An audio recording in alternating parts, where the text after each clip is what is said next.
ఈరోజు క్లాస్లో ఎపిసైక్లాయిడ్ గురించి తెలుసుకుందాం. EPICYCLOID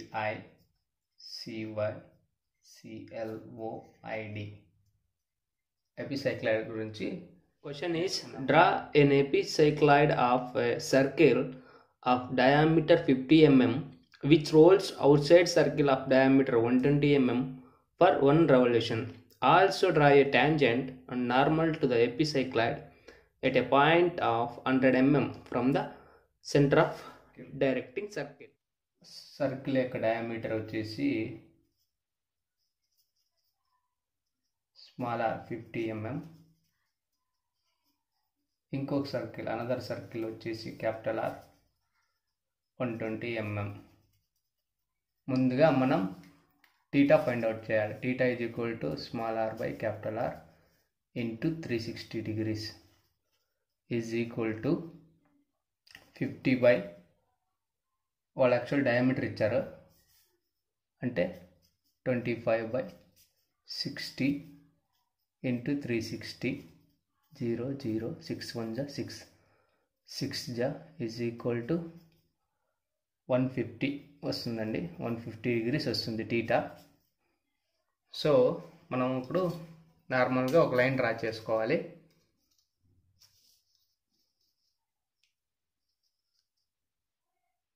ఒక హారిజాంటల్ లైన్ ఇట్లా డ్రా చేసుకోండి.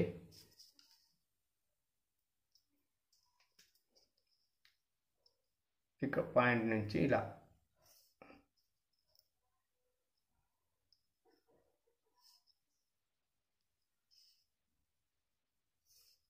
డ్రా చేసుకోండి. అక్కడ నుంచి టీటా మనకి ఎంత వచ్చింది? 150 degrees. సో ఇక్కడ నుంచి పాయింట్కి 150 degrees మార్క్ చేసుకోండి. పాయింట్ చేసుకున్న తర్వాత ఇక్కడికి స్కేల్తో తీసుకోండి. ఎంత అన్నారు? అనదర్ డయామీటర్ 120 అంటే సర్కిల్ ఎంత అవుతుంది? అప్పుడు ఇక్కడ నుంచి ఇక్కడికి 60 రేడియస్. అక్కడ నుంచి 60, ఇది పాయింట్ పి, ఇది ఓ అనుకోండి. అక్కడ నుంచి స్మాల్ సర్కిల్ 50 mm డయామీటర్ అంటే రేడియస్ 25 mm. అక్కడ నుంచి అనదర్ 50.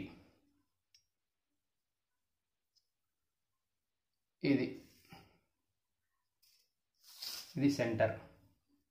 ఇది యాక్చువల్ పాయింట్ పి 60. ఇక్కడ నుంచి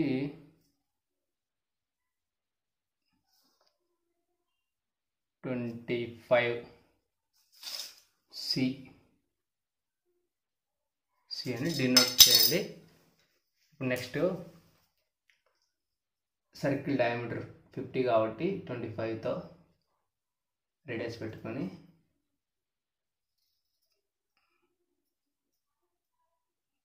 డ్రా చేయండి.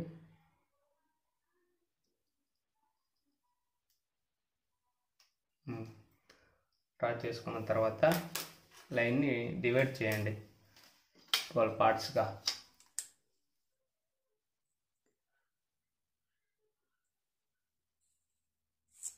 ఇక్కడ నుంచి 30 degrees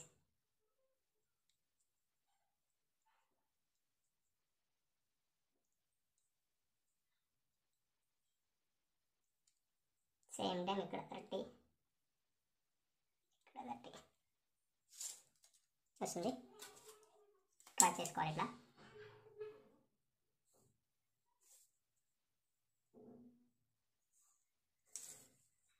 సర్కిల్ని 12 పార్ట్స్గా చేసుకున్నాం అంతే.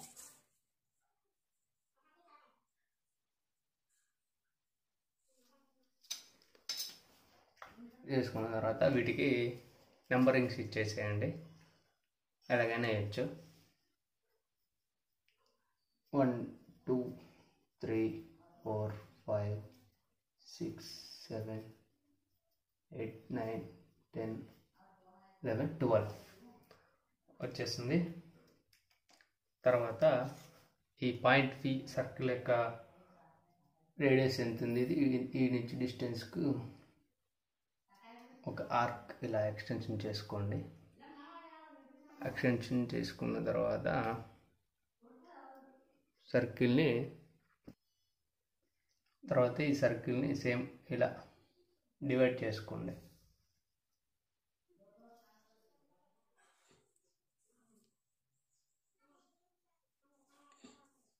ఇలా డివైడ్ చేసుకుంటే తొందరగా అయిపోతుంది.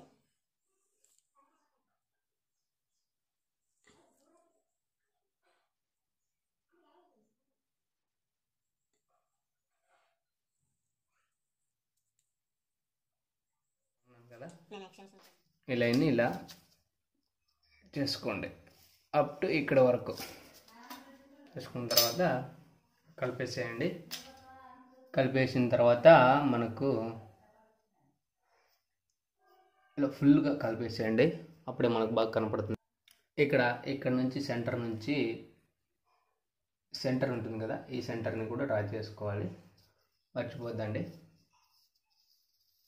ఇది కూడా మర్చిపోకూడదు మీరు యాక్చువల్లీ, అందుకే దీన్ని స్పెషల్గా గీస్తున్నా. ఇది సెంటర్ ఇది సి సెంటర్, ఇది యాక్సిస్కు సి సెంటర్ని ఇలా రిప్రజెంట్ చేస్తున్నాము.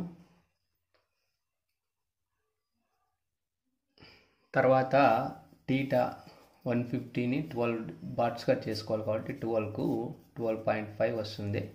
సో ఇక్కడ నుంచి 12.5తో చేసుకోవాలి. 12, 24, 12.5, 12.5, 25, 25. తర్వాత థర్డ్ది 37.5, ఫోర్త్ది 50, ఫిఫ్త్ది 62.5, 6 75, 7 87.5, 8 వచ్చేసి 100, 9 112.5, 10 125, 11 137.5, 137.5, 12 150. తర్వాత ఇది ఎక్స్టెన్షన్ చేసుకోండి అప్ టు సెంటర్ మార్క్ ఇక్కడ వరకు.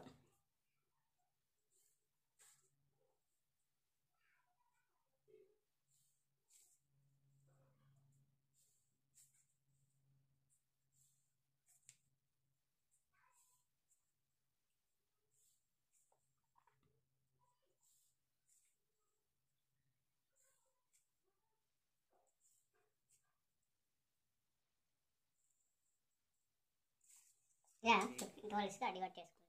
దీన్ని C1, C2, C3, C4, C5, C6, C7, C8, C9, C10, C11, C12గా consider చేసుకోండి పాయింట్లో. ఇప్పుడు నెక్స్ట్ గీయాలి కాబట్టి సర్కిల్ ఇక్కడ నుంచి ఈ సర్కిల్ యొక్క రేడియస్ ఎంత 25తో 1 ఉంటుంది. ఇక్కడ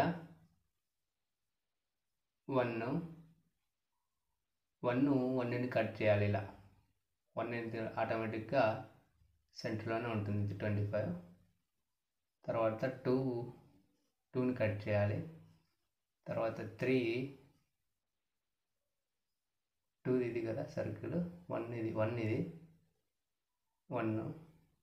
తర్వాత 2 తర్వాత 3. సో ఇప్పుడు సర్కిల్ 25తో కట్ చేసుకుందాం. ఇక్కడ ఉంది 1 గ్రీన్ కలర్ సెంటర్ లైన్, 1తో కట్ చేయండి. తర్వాత 2ని కట్ చేయండి. మళ్ళీ ఇప్పుడు దీని రేడియస్ 25 తీసుకున్న తర్వాత C1తో పెట్టి 1 ఇంచ్ కట్ చేయండి. తర్వాత 2 పెట్టుకోండి, 2 సర్కిల్ని కట్ చేయండి. 3 సెంటర్గా తీసుకొని థర్డ్ది కట్ చేయండి. 4 సెంటర్గా పెట్టుకొని 4th సర్కిల్ని కట్ చేయండి. తర్వాత C5ని కట్ చేయండి. 6 ఇలా కట్ చేయండి. తర్వాత 7 ఇలా రండి, ఇలా లోపలికి రాకుండా బయట నుంచి కట్ చేయండి. బయట నుంచి కట్ చేస్తేనే ఇక్కడ కనపడుతుంది, లేదా ఇట్లా కనపడితే సర్కిల్ ఇలా రాదు. 8 కట్ చేయండి. 9 9 కట్ చేస్తుంది, 10, 11, ఇంకా 12 ఆటోమేటిక్గా కట్ అయిపోతుంది. కట్ చేసిన తర్వాత ఆర్క్ను డ్రా చేయాలి ఇలా.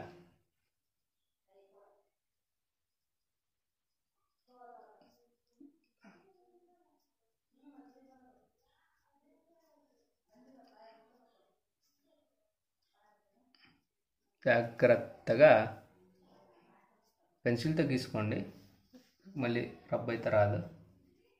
ఇలా వచ్చేస్తుంది.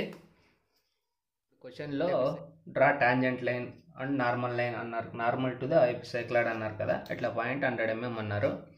టువర్డ్స్ పాయింట్ దగ్గర నుంచి 100 mm పెట్టుకోవాలండి. 100. ఇది సర్కిల్ని ఎక్కడ అంటే ఎపిసైక్లాయిడ్ సర్కిల్ని ఎక్కడ కట్ చేస్తుందో చూసుకోవాలి. అట్ ఎ డిస్టెన్స్ ఆఫ్ 100 ఇక్కడ వస్తుంది అది పాయింట్. దీన్ని ఇక్కడ పాయింట్ గుర్తించండి, దీనికి ఒక పేరు పెట్టండి ఎం అని. ఎం తర్వాత ఈ రోలర్ సర్కిల్ ఉంటుంది కదా, రోలింగ్ సర్కిల్ ఎక్కడ రేడియస్ తోటి ఈ పాయింట్ దగ్గర నుంచి ఈ సెంటర్ ఆఫ్ సర్కిల్ని కట్ చేయండి. ఆర్క్ కట్ చేసుకున్న తర్వాత దాన్ని ఓకు ప్రొజెక్ట్ చేయండి. ఇలా ఓకు ప్రొజెక్ట్ చేసిన తర్వాత ఇది ఎక్కడైతే ఈ బేస్ సర్కిల్ అవుటర్ రో సర్కిల్ని కట్ చేస్తుందో అది ఎస్ అనుకోండి. ఈ సర్కిల్ని కట్ చేసింది ఎన్. ఇక్కడ నుంచి ఇక్కడికి ఇలా నార్మల్గా ఎక్స్టెండ్ చేసినారనుకోండి s, point s to m ఇలా. ఫర్ ఎగ్జాంపుల్ ఇది ఎన్ డాష్ అనుకోండి, ఎస్ టు మీదుగా ఎం మీదుగా ఎన్ డాష్ పోతుంది కదా, ఇది నార్మల్ లైన్. దీనికి పర్పెండిక్యులర్గా గీసుకున్నారనుకోండి